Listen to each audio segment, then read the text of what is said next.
Hello everyone, my name is Dawa Shifa and I'm from Darjeeling.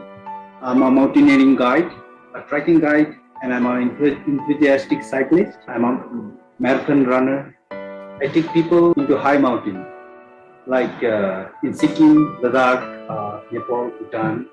But basically, I work as a guide in Darjeeling. We have a beautiful national park called Singali National Park. So I work there as a guide, and I love what I do. I get to meet different people in each season, different groups, and I learn so much from them. As a guide, I get to see the mountain whenever I want. That's one of the reasons that I love what I do. And another thing is like I'm very close to nature. I love mountains. Even if I'm not like doing any work, I still go and do hiking, cycling. I do like walks each morning. This is one of the best jobs that anyone can have because at the same time you are showing people from around the world. As a local, we have access. We know we have the knowledge. Every time I working with a group, I try to give them the best of what we have in Darjeeling or in Sikkim. We try to share our local culture, our local cuisine, and some of the places that which is not even mentioned in the itinerary. First, when I started guiding, I was only 15 years old. I was actually scolded by the policeman because I was just like 15 and they didn't think that I was a guide. I don't know. I was not maybe supposed to take the group in that height in my age because till then I didn't have any knowledge about the altitude sickness, and that was back in 2003, 2004. And by then I realized like I should be having some knowledge about high altitude and all this first aid. So then after the group went back, I decided that I should train more, improve myself. So beginning of 2006, I joined Himalayan Mountain Institute in Darjeeling, which really helped me because that took me almost a year to complete all the courses. And by the time I finished the courses, I had so much knowledge about mountain. We spent so much time in high altitude at the near Ratung Glacier in West Sikkim. So once you reach Darjeeling, you should actually like stay outside of Darjeeling, and then from there you can explore to different places. From where I stay, Tiger Hill is only like 3.5 kilometers. From our homestay, you can actually walk to Tiger Hill. Now that is one of the best thing you can do early morning. You can wake up like 3:30 in the morning and you can hike for 3 kilometers to see the sunrise. When you actually see that sunrise with the mountain, that gives you a different pleasure. We can just carry a thermos full of hot tea, and then when you reach to the summit, you can just have tea, and then you can do the local sightseeing, which is like Ghum Monastery, Ghum railway station, the museum. You can just walk. These are all in the radius of less than 1 to 2 kilometers. The next day, what you can do is like you can hike to Chatakpur Eco National Park. Now, Chatakpur was announced as one of India's first mountain bike park. Now, there is a road called Old Military Road, starting from Jorbanglo Ghum, goes all the way to Chatakpur. Now, this particular road was used by the British in late 90s, and this is one of the most scenic rainforests. There's a road which actually only made for the bicycle and like people who are interested in walk. So you can walk up to Chatakpur, but if you're traveling there without guides, you can encounter with wild animals like leopard, black bear. So you have to be with a guide. You're not actually supposed to go there without guides. So after lunch, you can actually come via Rambi, then down to Third Mail.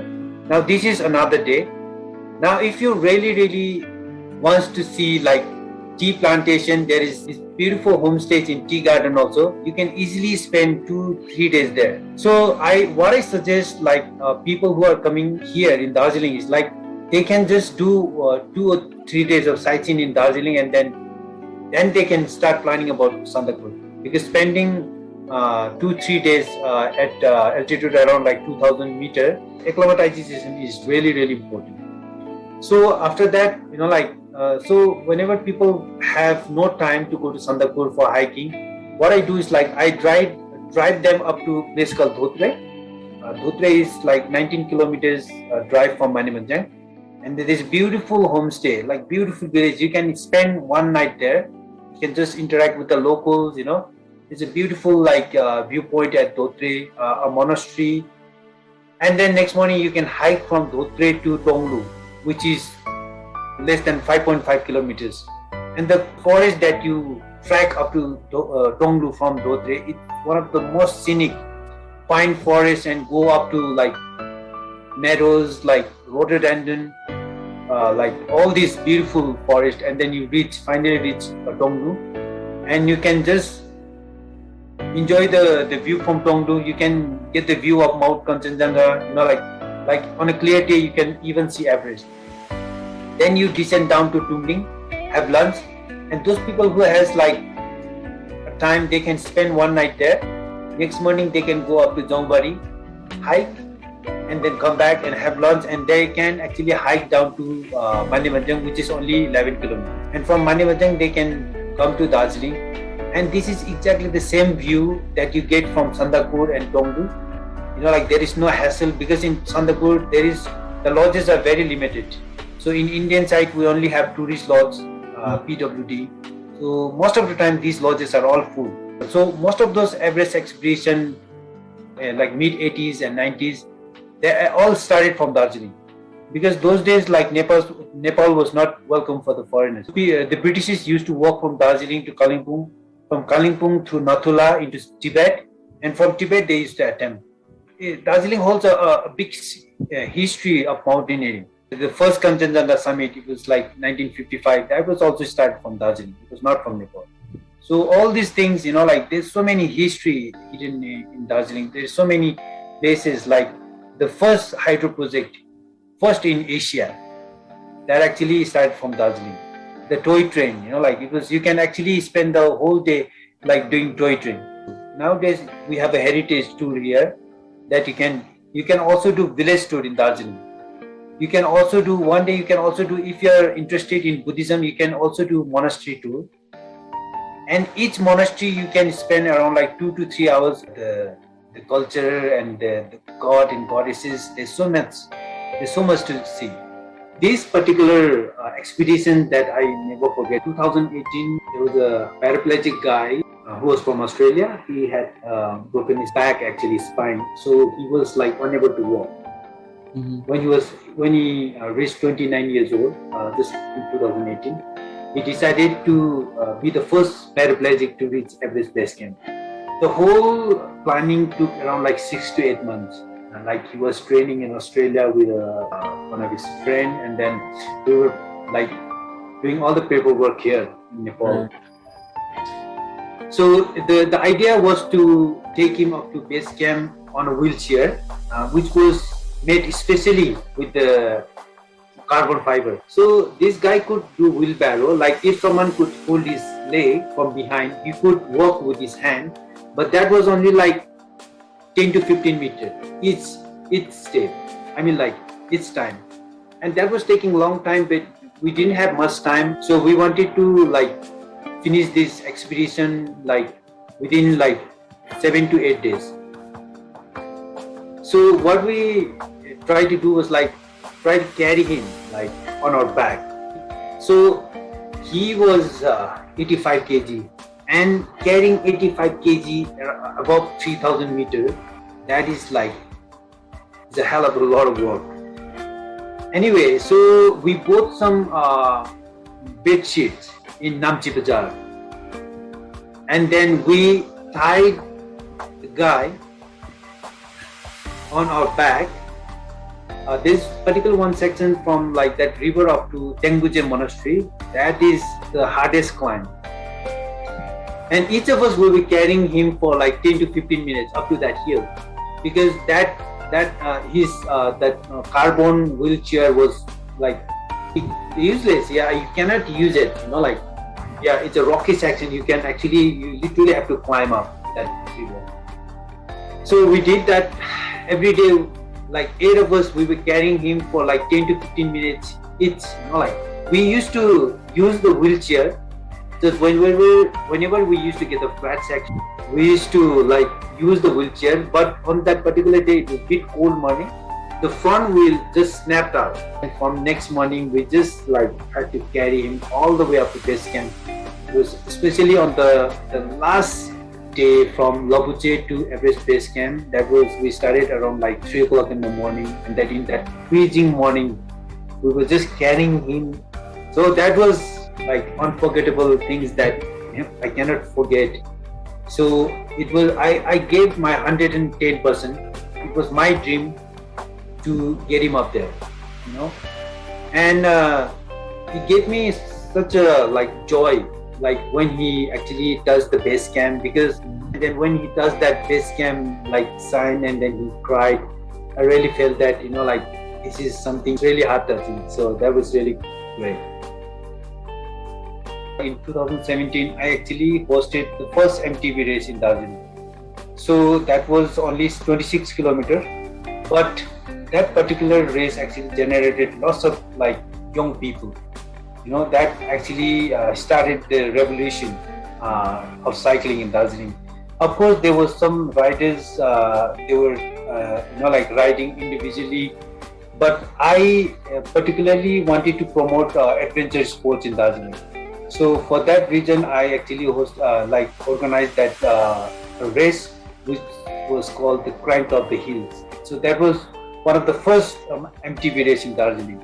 And after that, I think I organized maybe 4 or 5 another races. And then now in Darjeeling, mountain bike is a big thing. Like even the students, like instead of buying motorcycle or scooty to go to school or college, they're buying bicycle.